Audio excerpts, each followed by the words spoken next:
에스겔서는 대선지서 중에 하나입니다.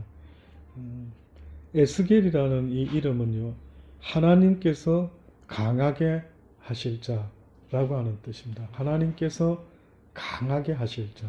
히스기야라고 하는 것도요, 여호와께서 강하게 하신다, 뭐 이런 뜻이 있는 것처럼 이 에스겔이라는 사람의 이름이 바로 그런 뜻입니다. 근데 모든 선지자들이 그 시대마다 예언을 할 때에 그 예언하는 어떤 사역이 그 사람의 이름하고 무관하지가 않습니다. 어떻게 보면은요. 뭐 일부러 그렇게 맞췄는지는 모르지만은 그 이름의 의미와 그가 해야 될 사역이 좀 비슷하게 이렇게 매치가 되는 경향이 있는 걸 볼 수 있습니다. 그래서 하나님께서 강하게 하실 자다라고 하는 그 이름처럼요, 이스라엘 백성을 어떻게 보면은 그 바벨론의 종살이에서 좀 더 이제 연단을 하시고 또 깨닫게 하시고, 또 이런 고난이 좀 힘들죠. 우리 인생에 있어서도 때로는 사람을 통해서 연단도 받고 시험도 들고 막 힘도 들고 이런 일들이 있는 것도 있지만은요, 그러나 궁극적으로 그 배후에 있는 하나님의 역사를 보면은 그러한 우리를 통해서 연단을 시키시는 게 있습니다. 내가 만약에 연단을 지금 하나님께 받아야 되는 사람이다라고 한다면은 그 연단이, 내가 만약에 운동선수라면 체육관에 가서 그죠? 아령을 들고 윗몸 일으키기를 하고 이렇게 연단을 받지 않습니까? 근데 만약에 사람이 하나님 앞에서 여호와의 연단을 받는다 할 때에, 그러면 뭘로 연단을 받는가? 그 사람입니다. 사람. 아시죠? 지금까지 살아봤기 때문에 여러분이 갈등하고 힘들어하고 막 번민하는 거 거의 뭐 때문입니까? 사람 때문입니다. 그러니까 그 사람이 인생 막대기도 되고 인생 책짓도 돼서 우리에게 때로는 잘못했을 때 권세진자를 통해서 우리로 하여금 혼을 내시기도 하고 또 어디로 이끄시기도 하는 것, 이 모든 것이 바로 그러한 하나님의 역사하심이 있는 겁니다. 그래서 일단 이 에스겔이라는 사람의 이름은 그러하고요. 그 다음에 이 에스겔은 그 제사장의 아들이라고 서두에 소개를 했었고요. 그 다음에 그는 자기를 사람의 아들이라 이렇게 불렀는데 한 90회 정도 그렇게 표현을 했어요. 사람의 아들. 근데 그 신약 성경에서도 그리스도께서 자신을 그렇게 사용하시는데 80회 정도 사용하는 표현이 있습니다. 약간 엇비슷한 감이 또 다니엘, 에스겔과 좀 이렇게 뉘앙스가 비슷한 그런 게 또 있고요. 어떤 면에서 예언하는 자로서 그 자기가 지금 예언을 할 수밖에 없는 그 표현을 쓸 때 주의 손이 내게 임하시니, 굉장히 강한 표현입니다. 사도시대의 사도들은 주께서 나를 주의 종으로 부르시고 뭐 이렇게 해서 서두를 시작하는 경향이 있는데, 여기 에스겔서에서는 주의 손이 내게 임하셨다. 굉장히 어떻게 보면 강한 임재에 대한 이야기를 하고 있다라고 볼 수가 있습니다. 에스겔은 마지막 그 예레미야가 유다가 망해서 포로로 바벨론에 잡혀갔던 그때 같이 잡혀간 자입니다. 대략적으로 역사가들이 말할 때 한 25살쯤에 에스겔이 잡혀갔다. 25살쯤. 그때쯤 잡혀가가지고 5년 후 한 30살 때에 하나님의 이 강한 임재가 그에게 임했다라고 이야기를 하고 있습니다. 30살 때부터 시작해서 53세까지 약 23년의 사역을 했던 사람이 이 에스겔입니다. 이상하게 유대인들은 그 30살의 나이가 상당히 중요합니다. 예수님이 몇 살에 사역을 하셨는지 아십니까? 30살 때죠. 여러분 생각할 때 좀 미리 시작하면 안 되실까? 뭐 12살부터 뭐 신동이다 해가 소문나면 더 복음이 어필될 수 있는 그런데 예수님이 공생애를 시작한 것은 30살 때부터 시작을 했어요. 그래서 약 3년 반 동안 사역을 하시고 떠나가셨던 분이 바로 예수님이죠. 그래서 예수님이 어떤 이들은 그래 질문하더라고요. 목사님, 왜 예수님이 굳이 30살까지 기다렸을까? 그때 그 30살 때쯤이면 어떻게 보면 공회에 참석해서 토론할 수도 있고 강론할 수도 있고 뭐 그런 어떤 유대인들 나름대로의 관습이 있었던 것은 같아요. 에스겔도 그 당시 때도 뭐 나름 어떤 이유였는지 뭐 정확히 그렇다라고 말할 수는 없지만은 30세에 그가 예언을 시작하게 된 것 같아요. 예레미야는 결혼을 하지 않았습니다. 그런데 이 에스겔은 결혼을 했습니다. 에스겔 24장에 나와 있는데요. 에스겔 24장 16절에 그가 한 아내를 얻은 이야기가 나옵니다. 그런데 그 아내가 9년째, 포로생활 9년째 되는 해에 24장 1절과 그 이후에 보면은요, 갑자기 죽게 됩니다. 결혼도 시켜주셨고, 근데 또 죽음을 맛보게 하시고, 그 슬픈 어떻게 보면은 하나님의 길을 간다라는 것은요, 전적으로 어떤 면에서는 여러 가지를 하나님이 가르쳐 주려고 하시는 것 같아요. 복음을 전하는 자로 부름을 만약에 받았다 한다면요, 그가 어떻게 보면은 세상에서 겪어야 될 어떤 깊은 그 아픔과 고뇌와 번뇌를 겪게 하시는 경향이 있는 것 같아요.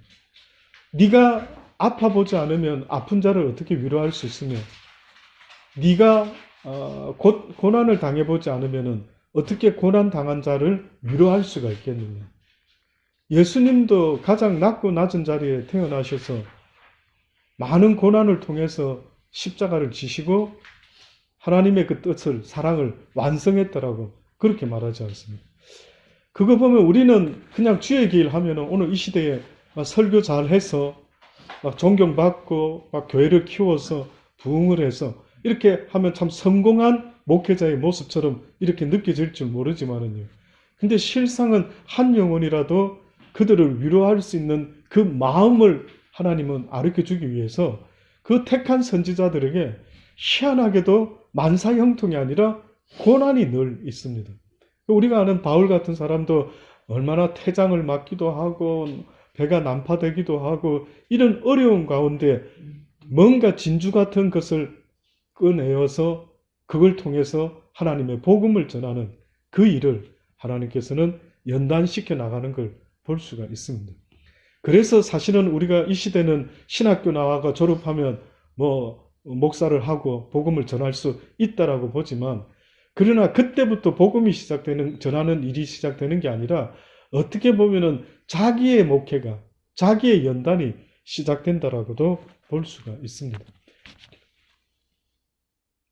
그래서 이 에스겔은 굉장히 큰 슬픔, 우리도 어제 장례 예배를, 위로 예배를 드렸습니다만은 이 에스겔도 그의 아내를 잃어버리는 그런 큰 아픔을 겪습니다. 그럴 줄 알았으면은 내가 왜 결혼을 했을까 싶으지만은 아마 하나님의 어떤 섭리가 그에게 있지 않았을까라는 생각이 드는 것입니다. 자, 이제 1장의 말씀부터요.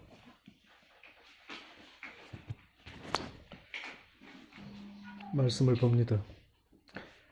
제30년 4월 5일에 아마 이 30년 4월 5일이라 했는데 에스겔의 나이를 아마 이야기하는 것 같습니다. 내가 그발 강가 사로잡힌 자 중에 있더니 하늘이 열리며 하나님의 이상을 내게 보이셨다. 여기 그발 강가가 처음 시작됩니다. 여기서 하나님의 예언이 다시 시작됩니다. 유대인들이 바벨론으로 포로로 잡혀갔던 것이 3차에 걸쳐서 잡혀갔죠. 그런데 한 곳에 그발 강가에 거주한 게 아니고요.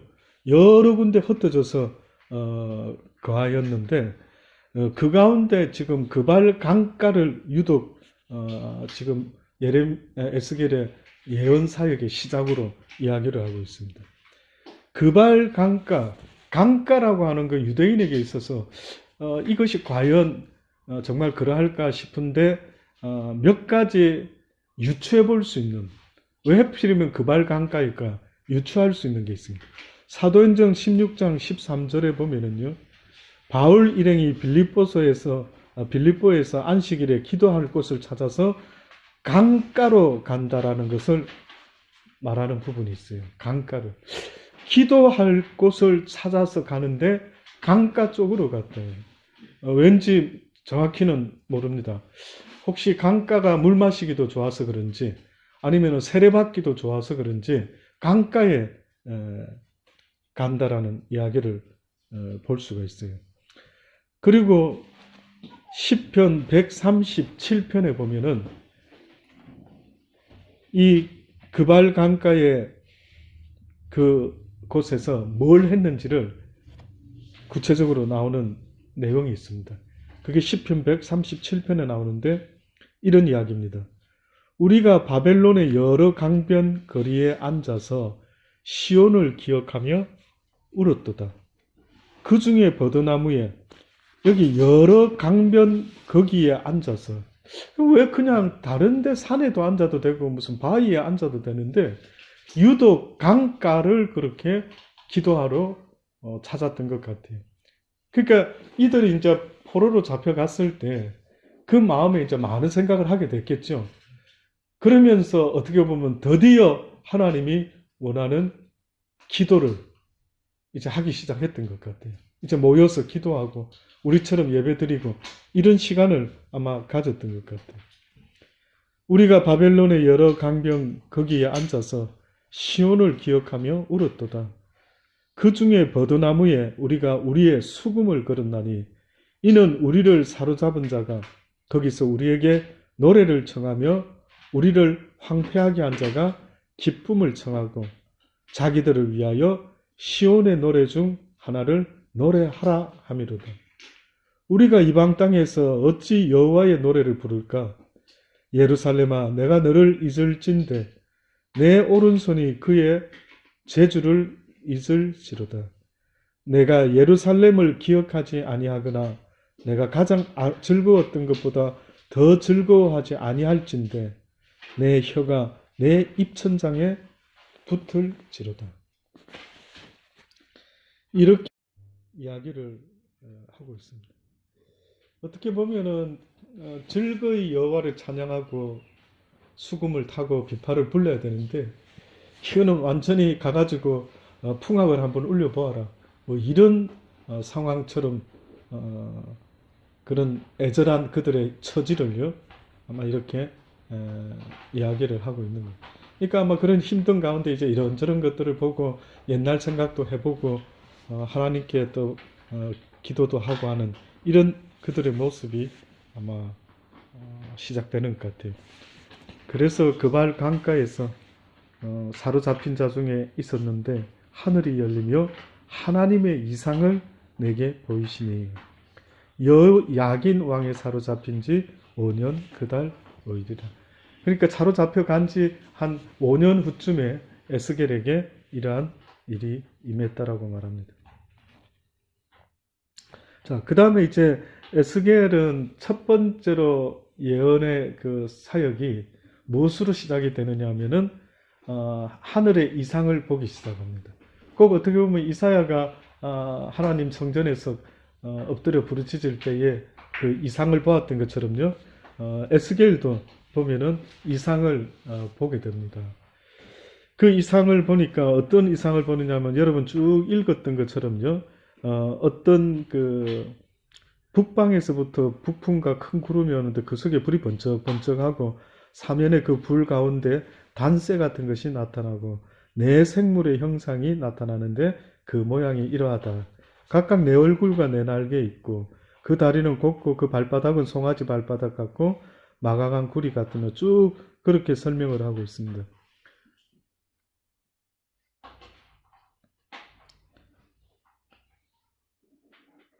그리고 특별히요, 어떤 표현, 이 표현 중에 19절에 보면 생물이 행할 때에 바퀴도 그 곁에서 행하고 생물이 땅에서 들릴 때에 바퀴도 들리고 어디든지 신이 가려하면 생물도 신에 가려는 곳으로 가고 바퀴도 그 곁에서 들리니 이는 생물의 신이 그 바퀴 가운데 있습니다. 하나님의 뜻대로 계속해서 아마 따라 움직이고 있다라고 그렇게 설명을 하고 있죠. 근데 이 내생물의 어떤 모습을요, 조금 더 구체적으로 표현하고 있습니다.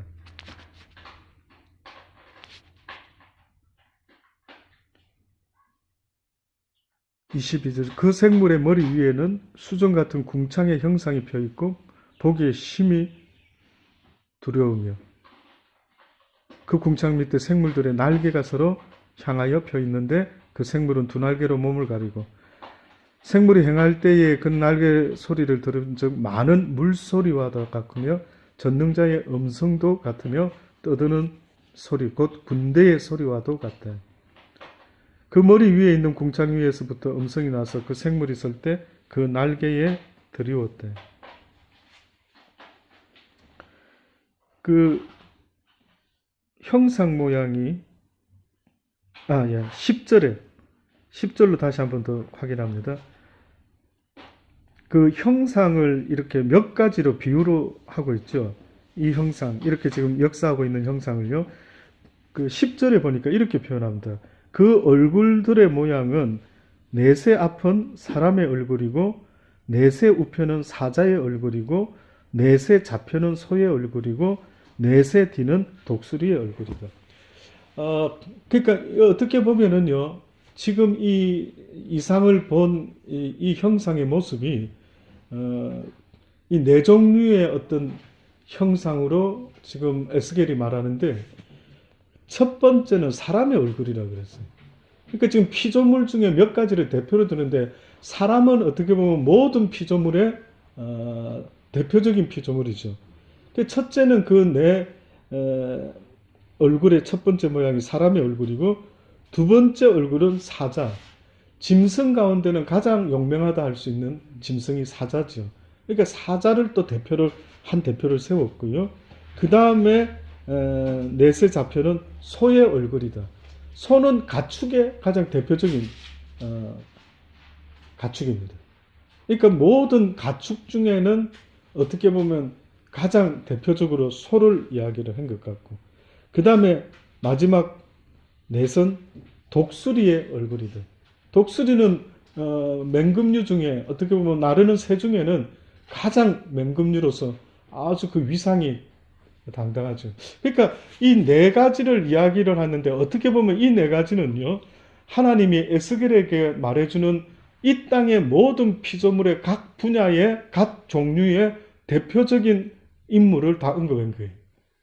사람, 사자, 소, 독수리 이렇게 언급을 한 겁니다. 그러니까 이 모든 얼굴은 이러하며 그 날개는 들어 펴서 각기 둘씩 서로 연하였고 또 둘은 몸을 가리었더라. 이네들이 딱 막 움직이고 신이 가자는 대로 따라가고 하는 그 이야기를 지금 하고 있는 겁니다. 특별히 이 이상 가운데 말하는 것 중에 눈에 대한 이야기가 있습니다.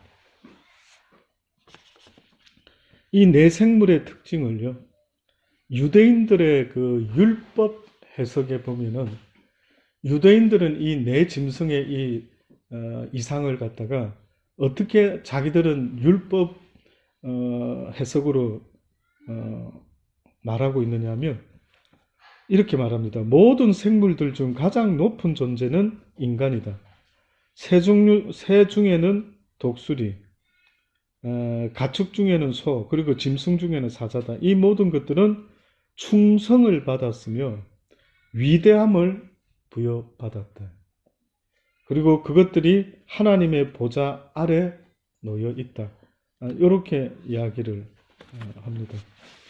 어쨌든 이 모든 여호와의 이 눈이 이들과 함께 움직이는 그 수레바퀴의 눈, 눈에 대해서도 역대하 16장 9절에 보면은요, 눈에 대한 이야기가 몇 가지 있습니다. 여호와께서 이야기하실 때, 이 눈 이야기를 하실 때, 여호와의 눈은 온 땅을 두루 감찰하사 전심으로 자기에게 향하는 자를 위하여 능력을 베푸시나니 이 일은 왕이 망령되이 행하였은즉 이 이후로부터는 왕에게 전쟁이 있으리다 하며, 이런 표현을 하면서 여호와의 눈은 온 땅을 두루 감찰한대. 그러니까 결국은 하나님께서 이 모든 세상의 주권자이시다라는 것을 또다시 예스겔을 통해서 이야기를 하고 있습니다. 이스라엘 백성들이 자꾸만 간과하는 것이 하나 있다라면 그 뭐냐면, 자기들이 인생의 주권자인 줄 자꾸만 착각을 하는데 우리가 인생의 주권자가 아니라는 것을 늘 인식해야 되는데, 때로는 보면은 하나님의 뜻을 배우려고 애를 쓰지 못하고요, 내 생각과 내 뜻이 계속해서 앞서는 경향이 얼마나 많은지 몰라요. 만약에 그런 사람에게 물어볼 때 이것이 당신의 뜻이요 하나님의 뜻이냐고 이렇게 물어보면은 거의 다가 하나님의 뜻인 것 같아라고 말을 하지만은요, 이게 정확하게 구별이 되지 않는 겁니다. 하나님의 뜻은요, 어떻게 시작이 되느냐면 나의 뜻을 내려놓을 때 우리는 하나님의 뜻이라고 말할 수가 있게 돼요. 근데 자기의 뜻을 내려놓은 적도 없는데 이게 하나님의 뜻입니다, 이렇게 말하는 것이 사실은 아직도 어떻게 보면은 하나님의 뜻이 뭔지를 전혀 알지를 못하고 있다. 여호와의 눈이 온 땅을 두루 감찰하신다. 스가랴 4장 10절에 보면요, 작은 일의 날이라고 멸시하는 자가 누구냐? 이 일곱은 온 세상에 두루 행하는 여호와의 눈이라. 다림줄이 스룹바벨의 손에 있음을 보고 기뻐하리라. 이런 이야기가 있습니다. 그러니까 이 일곱은 온 세상에 두루 행하는 여호와의 눈이다 라고 이렇게 이야기해요. 그러니까 여호와는 모든 걸 다 감찰하고 계신다라고 하는 것을요, 계속해서 말씀을 하고 있습니다. 그러니 여러분이 살아가다가 어떤 어렵고 힘든 일이 있고 억울한 일이 있고 이래 있을 때마다 이거를 억울하다 이렇게 말할 필요는 없다는 거예요. 왜? 하나님이 다 보고 계신데요. 하나님은 심판자였어요. 하나님은 주권자시고 모든 것 하나도 이유 없이 나에게 일어나는 일이 없다라고 하나님은 말씀해요. 입은 스몰 어떤 머리카락 하나도 빠지고 나고 하는 것도 여호와의 손에 있더라고요.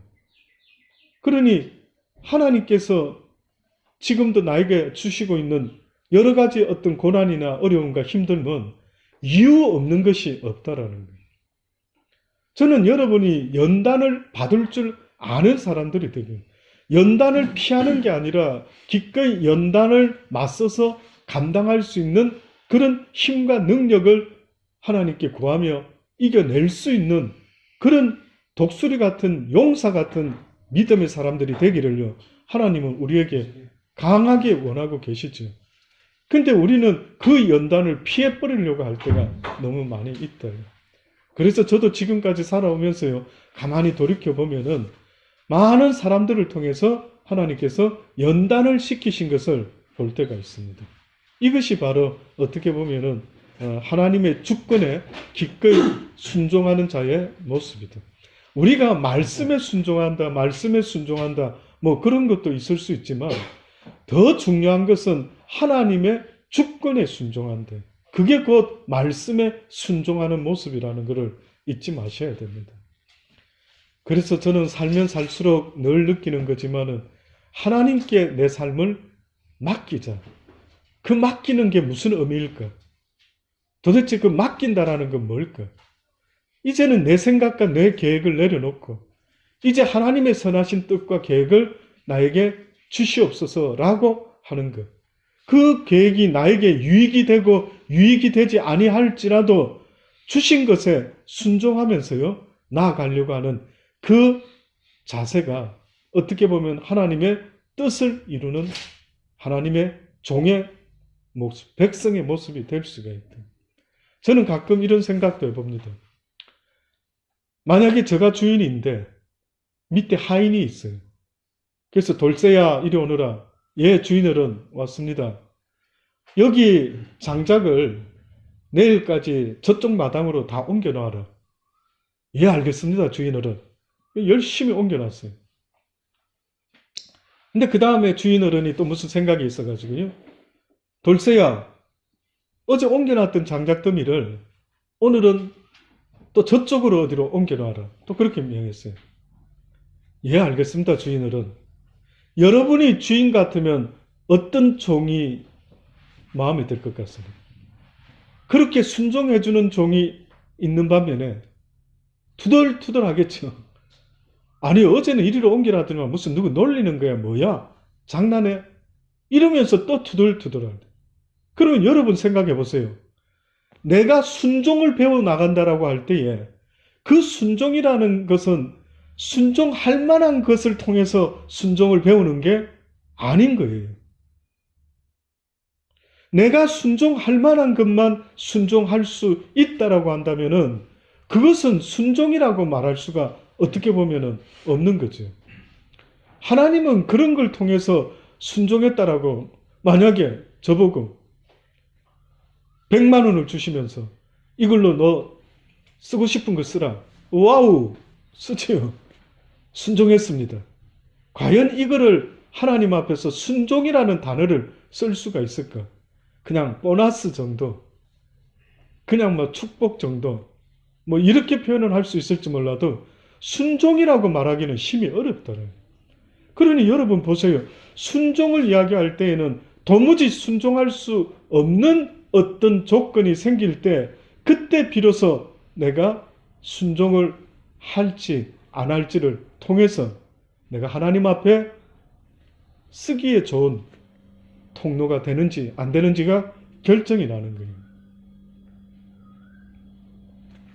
그래서 항상 어떤 일이 있을 때마다 이 순간에는 나에게 무엇이 필요한가를 꼭 돌아보시는 지혜가 있기를 바랍니다. 지금 이 순간에 나에게 필요한 게 뭘까? 인내일까? 순종일까? 용서일까? 긍휼일까? 아니면은 용사와 같은 믿고 나아가는 걸까? 그 순간순간마다 하나님이 우리에게 요구하시는 어떤 것들이 있을 거 아닙니까?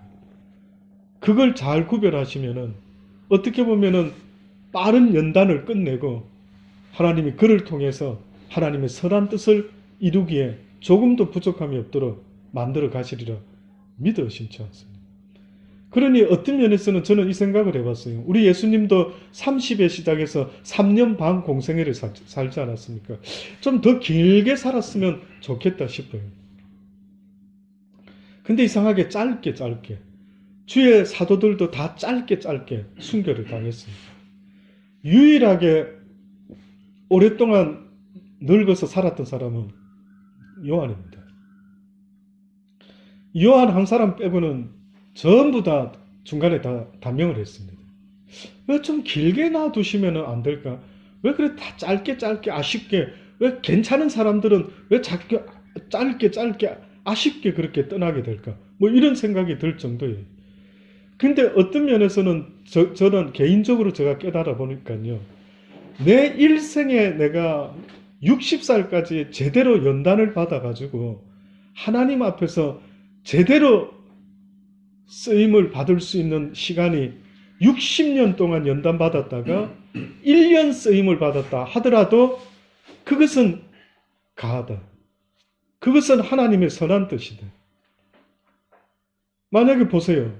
제가 1년 동안만이라도 하나님의 영광을 제대로 나타내고 하나님의 통로로 제대로 쓰임을 받는다면 놀라운 일이 일어나겠죠. 그런데 그 놀라운 일이 일어날 때에 제가 오랫동안 그 일을 했다 한다면 아마 교만하기 십상이지 않을까 싶은 생각도 들더라고요. 그래서 오히려 하나님께서 딱 필요로 할 때 1년이든 2년이든 쓰시고 데리고 가실 수도 있겠다. 그분 입장에. 하나님의 입장은요. 우리를 쓰고 싶은데 오랫동안 쓰기가 심히 부담된다. 왜? 사도들도 쓰임을 받을 때 그 모습을 보니까 사람들이 막 몰려드는 거예요. 베드로에게 막 그림자만 지나가도 기적이 일어나고 막 놀라운 역사가 일어나고 몰랐던 사람이 깨닫고 나오고 어찌하면 좋을꼬 나에게 이렇게 귀한 말씀을 전해주신 당신께 감사합니다. 막 인기 막 아주 슈퍼스타 같이 되지 않겠어요? 한번 조금만 생각해 보세요. 나에게 신의의 은사가 있어서 막 놀라운 능력을 나타내면 사람들이 막 구름대 같이 몰려오지 않을까요? 자칫하면 시작은 하나님의 은혜로 시작했는데 자기도 모르게 교만으로 마치기가 십상일 수가 있음을 깨닫는 거예요. 그래서 하나님이 오히려 무명한 자가 복되다. 오히려 무명한 자를 통해서 내가 들어 쓰겠다. 자기를 낮출 줄 아는 자. 그래서 어떤 일이 벌어져도 내가 한 것이 아니라고. 칼빈이 그랬나요? 죽을 때에 자기 이름을 묘비에 새기지 말아라고. 그랬다라는 일화도 있더라고. 어떤 한국의 어느 목사님도 유명한 이름 내면 알만한 목사님인데 비석에다가 아무것도 쓰지 말고 그냥 여기 하나님을 사랑한 자 잠들다 이렇게만 써놨으면 좋겠다. 그렇게 말했다는 거예요. 누가 와서 자기 묘비에 묵상하고 절하고 안 된대. 오직 하나님만이 하실 때. 그러니까 우리는 나는 그렇게 안 할 거라고 하지만요. 여러분 명성교회에 그 막 어마어마한 큰 교회가 되니까 그 김삼환 목사님이 나름대로 그 아들에게 물려주겠다 어쨌든 보통 목사님들 많이 지적하죠. 야 어떻게 그럴 수가 있어. 교단법까지 바꿔가면서 어떻게 그렇지 안 한다 하다가 또 아들한테 물려주겠다고 하고. 근데 여러분 가만히 한번 보면요. 나도 그 자리에 만약에 있다면은 심히 그것을 외면하기가 어렵다. 조그마한 개척교회 목사였으면 아들한테 물려준다. 이런 거는 없었겠죠. 근데 이게 너무 커지다 보니까 이걸 다른 사람한테 물려주기가 심히 어려운 겁니다. 거의 대부분이에요. 여러분 보세요. 한국에 많은 좀 뭔가 그렇다면은 사모가 또 목사를 해가지고요. 사모가 또 이어받기도 하고 어디에는 그 또 딸이 또 뭐를 같이 하고 이래가지고 또 무슨 문제가 발생하고 이런 뉴스들을 들을 때마다 나는 안 그럴 것 같은데 나도 그 자리에 가면은요. 어떻게 보면 그럴 수가 있다라는 거예요. 그래서 하나님이 우리를 믿지 않습니다. 하나님 나한테 한번 그렇게 큰 교회 맡겨줘 보십시오. 죽을 때까지 막 한 20년 30년 지사 충성을 하리이다. 하나님은 믿지 않으시는 것 같아요. 그래서 오히려 연단이 길면 길수록 그에게 복이 돼요. 연단을 받을 수 있는 그런 복된 백성이 되기를 바랍니다. 이 이스라엘 백성들이 바벨론의 70년의 그 연단과 그걸 통해서 하나님이 그 이후에 내가 너희를 빼내리라 약속한 게 네가 주체가 아니되 내가 너를 이끌어내리라 라고 하시는 예언을 이렇게 지금 또 시작하고 있는 마지막에 이 예언의 모습 속에 보면은요 이런 조금 의미심장한 마지막 예언이 있어요. 그 26절부터 보면 그 머리 위에 있는 궁창 위에 보좌의 형상이 있는데 그 모양이 남보석 같고 그 보좌의 형상 위에 한 형상이 있어 사람의 모양 같더라. 한 형상이 있는데 사람의 모양과 같다. 이걸 여러 신학자들의 의견이 있는데요. 그 중에 어떤 이야기가 있느냐 하면은 이 형상은 예수 그리스도를 말한 것 같다. 그렇게 삼위 중에 예수 그리스도 인간의 형상을 가지고 이 땅에 오신 예수님의 형상이 그때 그곳에 있은 것을 에스겔이 본 게 아닐까 그렇게까지 이야기를 하는 겁니다. 일리가 있습니다.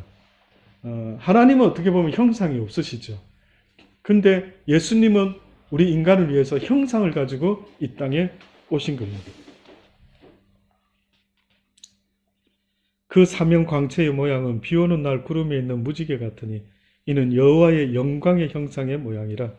내가 보고 곧 엎드려 그 말씀하는 자의 음성을 들으니라. 아마 예수 그리스도의 그 형상 앞에 에스겔이 엎드리는 이 모습, 꼭 계시록에 나오는 여러 장면들과 같은 그런 느낌을 받게 됩니다. 아무쪼록 저와 여러분, 주권자 되시는 하나님께서 우리를 연단할 때는 연단을 피하지 말고 받을 수 있기를 바랍니다. 특히 여러분 가운데 제가 알지는 못하지만 사람을 통해서 매번 힘들 때가 있을 겁니다. 그렇죠? 그러니까 연단은 거의 사람을 통해서 옵니다. 물론 돈을 통해서 올 때도 있겠지만은, 그러나 하나님이 인생 막대기, 인생 채찍을 사용하셔서 어떤 식으로든 징계도 하시고 또 연단도 하시고 훈련도 시키시는 이런 게 있습니다. 그래서 하나님이 이끄실 때까지 그 연단을 잘 마치고 또 하나님께서 어떤 일들을 맡길 때까지는요, 그런 그의 주권 앞 안에 있을 수 있는 저와 여러분의 삶이 되기를 간절히 주의 이름으로 축원합니다. 기도하십시다.